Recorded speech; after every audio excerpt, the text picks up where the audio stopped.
बहुत दिनों की बात है। एक दिन गौतम बुद्ध एक गांव भिक्षा मांगने गए। भिक्षा मांगने के बाद वे अपने कुछ अनमोल विचार गांव वालों के सामने प्रस्तुत किए। गांव वाले बुद्ध के विचारों से काफ़ी प्रभावित हुए, जिस कारण उन्हें फिर से अपने गांव आने के लिए आग्रह किए। परंतु ये सब गांव के कुछ दुष्ट पाखंडियों को रास नहीं आ रहा था। वे समझ गए कि अगर बुद्ध इसी प्रकार इस गांव में आते रहा तो गांव वाले हमें महत्व देना बंद कर देंगे, हमारा बात नहीं मानेंगे।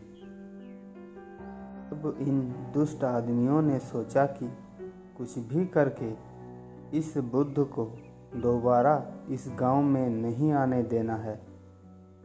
जब महात्मा बुद्ध भिक्षा मांगकर गांव से जा रहे थे, तब वे दुष्ट लोगों ने उनको रास्ते में ही घेर लिया और उनको बहुत गालियां देकर अपमानित करने लगे।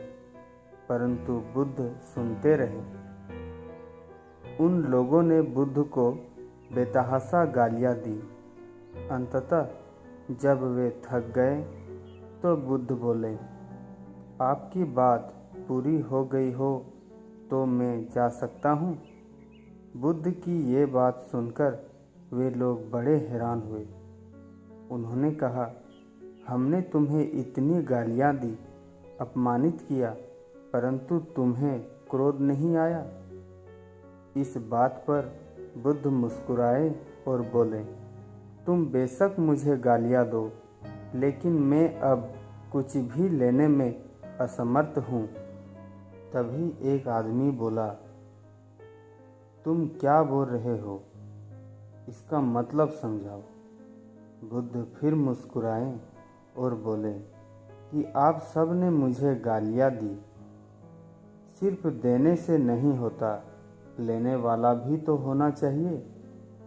बुद्ध फिर बोले, जब मैं गांव में भिक्षा मांग रहा था, तब कुछ सज्जन लोग मेरे लिए मिठाइयाँ लेकर आए थे, लेकिन मैंने नहीं लिया क्योंकि मेरा पेट भरा था। अतः वे उन मिठाइयों को वापस ले गए। बुद्ध ने थोड़ा रुककर कहा, जो सज्जन लोग मिठाइयाँ ले गए, उन्होंने मिठाइयों का क्या किया होगा? तभी एक आदमी झट से बोला, अपने बच्चों, परिवार और चाहने वालों में बांटा होगा। बुद्ध बोले, तुम जो गालियाँ लाए हो, उन्हें मैंने नहीं लिया। क्या तुम इन्हें भी अपने बच्चों और परिवार में बांटोगे? इस बात से वे सभी लोग आश्चर्य थे कि वे क्या गलती कर रहे थे। वे अपने किए पर शर्मिंदा थे। इस घटना के बाद वे सभी भगवान बुद्ध के शरण में आ गए और उनके शिष्य बन गए।